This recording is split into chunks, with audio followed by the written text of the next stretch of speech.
العلم هو النور الهادي والمفتاح لكل الخير من يريد الله به خيرا. بسم الله الرحمن الرحيم. الحمد لله رب العالمين والصلاة والسلام على رسوله الكريم وعلى آله وصحبه أجمعين. أما بعد. طلباء عزیز،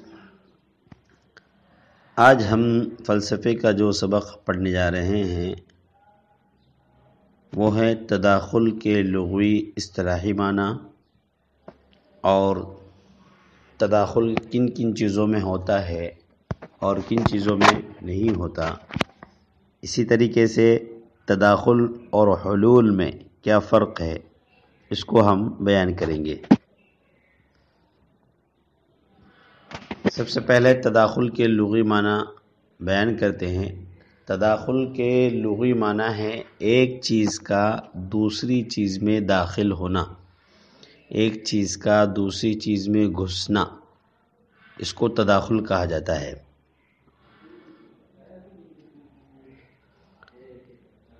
اصطلاحی تعریف اس کی ایک چیز کا دوسری چیز میں اس طرح مل جانا کہ حجم اور مقدار میں کوئی اضافہ نہ ہو.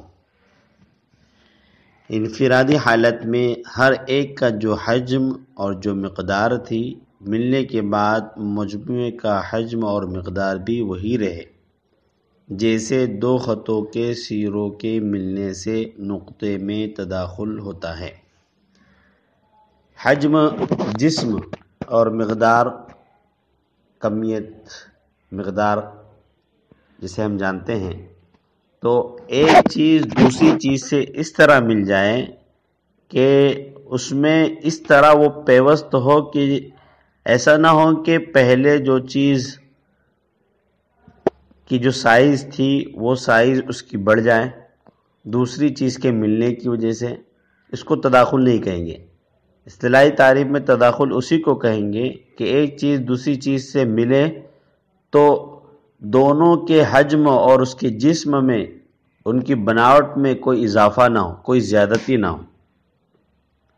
انفرادی حالت میں ہر ایک کا جو حجم اور جو مقدار ہے، جو ان کی سائز ہے، جو ان کا جسم ہے، جو موٹاپا ہے، وہی موٹاپا دوسری چیز کے ملنے کے بعد بھی رہے. اس کو تداخل بولیں گے. جیسے دو خطوں کے سروں سے ملنے سے نقطے میں تداخل ہوتا ہے. دو خطوں کا جب آپس میں اس طرح ملا جائے کہ ان سے ایک زاویہ بن جائے تو ایک خط کا نقطہ دوسرے خط کے نقطے میں داخل ہو کر ایک ہی نقطہ بن جاتا ہے. جیسے دو خط الگ الگ ہو اور ان کے کنارے یعنی نقطے بھی الگ الگ ہو.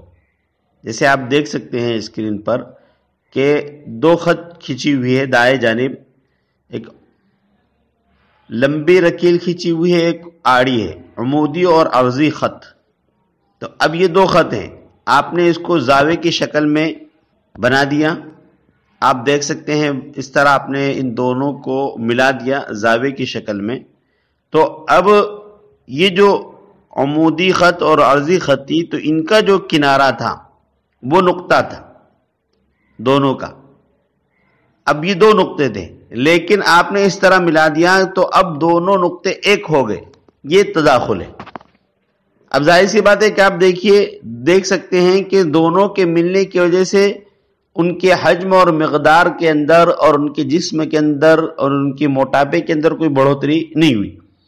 پہلے الگ الگ ہونے کی صورت میں جس طرح تھا اور تو بعد میں ان کے ملنے کے دونوں کے ملنے کے بعد بھی ان کا حجم اور مقدار اسی طرح ہے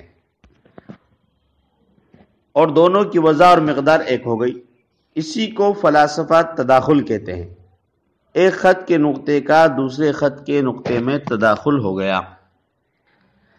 فلاسفہ کے نزدیک جواہر میں تداخل باطل ہے.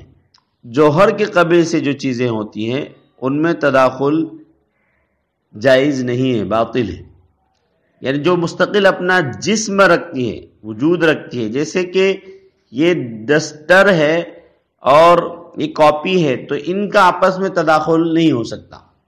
اگر آپ کریں گے تو ظاہر سی بات ہے کہ جسم میں آپ اگر کاپی کے اندر یہ قلم ہی رکھ دیتے ہیں تو اس کا موٹاپا اور اس کا حجم جب بڑھ جاتا ہے، تو یہ تداخل نہیں ہے۔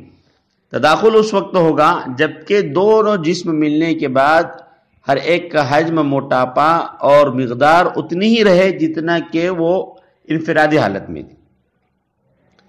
لہذا اگر آپ کتاب کے درمیان میں اگر قلم بھی رکھ دیتے ہیں تو بھی اس کا موٹاپا بڑھ جاتا ہے، لہذا یہ تداخل نہیں ہے۔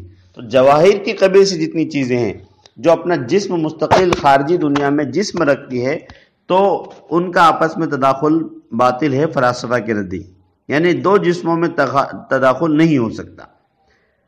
پتہ چلا کہ تداخل صرف اعراض میں ہوتا جائز ہے اور اعراض میں ہی ہوتا ہے۔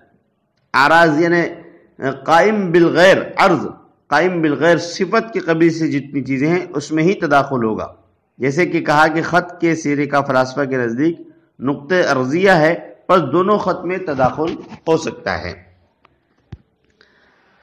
اچھا، اس سے پہلے حلول کی تعریف گزری ہے، ایک چیز کا دوسری چیز میں سرایت کرنا۔ تو تداخل اور حلول میں کیا فرق ہے؟ تداخل اور حلول میں ایک فرق یہ ہے کہ جواہر میں حلول تو پایا جاتا ہے کہ ایک جوہر دوسرے جوہر میں حلول کر جائے، جیسے کہ وہاں مثالیں دی گئی تھی کہ برتن کے اندر، گلاس کے اندر پانی ڈالا جائے تو وہ پانی اس میں آ جائے گا، یہ حلول ہے۔ تو برتن یہ خود جسم ہے، پانی بھی جسم ہے، اور یہ جوہر کی قبیل سے ہے جو مستقل خارجی دنیا میں اپنا وجود اور جسم رکھتی ہیں۔ تو ان حلول جو ہے، جواہر میں حلول تو پایا جاتا ہے کہ ایک جوہر دوسرے جوہر میں حلول کر جاتا ہے، مگر جواہر میں تداخل نہیں پایا جاتا۔ جیسے حیولہ اور صورت جسمیہ دونوں جوہر ہیں، اور حیولہ کے اندر صورت جسمیہ حلول تو کر جاتی ہے، لیکن حیولہ اور صورت جسمیہ میں تداخل محال ہے۔ اس لیے کہ وجہ اس کی یہ ہے کہ تداخل میں ایک جسم جب دوسرے جسم سے یا ایک چیز جب دوسری چیز سے ملے تو اس کے حجم اور مقدار، اس کے موٹاپے کے اندر کوئی اضافہ نہیں ہونا چاہیے۔ لہذا ایک جوہر دوسرے جوہر میں اس طرح تداخل نہیں کر سکتا کہ دونوں کی وضع اور مقدار ایک ہو جائے، یعنی دونوں کا حجم اور مقدار پہلے جیسا تھا ویسا ہی اور اتنا ہی رہے، اس میں کوئی اضافہ نہ ہو، تو یہ تداخل ہے۔ اور حلول کے اندر پتہ چلا، خلاصہ کلام یہ ہے کہ تداخل اور حلول میں فرق یہ ہے کہ جواہر میں حلول ہوتا ہے، یعنی حلول جو ہے جواہر میں بھی ہوتا ہے اور اعراض کے قبیل سی چیزوں میں بھی ہوتا ہے، اور تداخل صرف اعراض میں ہوتا ہے، جواہر میں نہیں ہوتا۔ یہ ایک بنیادی فرق آپ یاد رکھیں۔ حلول اور تداخل میں فرق یہ ہے کہ حلول یہ جواہر میں بھی ہو سکتا ہے اور اعراض کی قبیل سی چیزوں میں بھی ہوتا ہے۔ اس کے بالمقابل تداخل جو ہے صرف اعراض میں ہوتا ہے، جواہر میں تداخل نہیں ہوتا۔ آج کے درس ہم اسی پر ختم کرتے ہیں۔ اللہ تعالی ہم سب کو علم نافع عطا فرمائے، ہمارے اس پڑھنے پڑھانے کو قبول فرمائے۔ صلی اللہ تعالی علی خیر خلق محمد وعلی آلہ وصحبہ اجمعین۔ السلام عليكم. لا تنسوا الاعجاب بالفيديو والاشتراك في القناة تشجيعا لنا لنستمر بنشر المزيد إن شاء الله.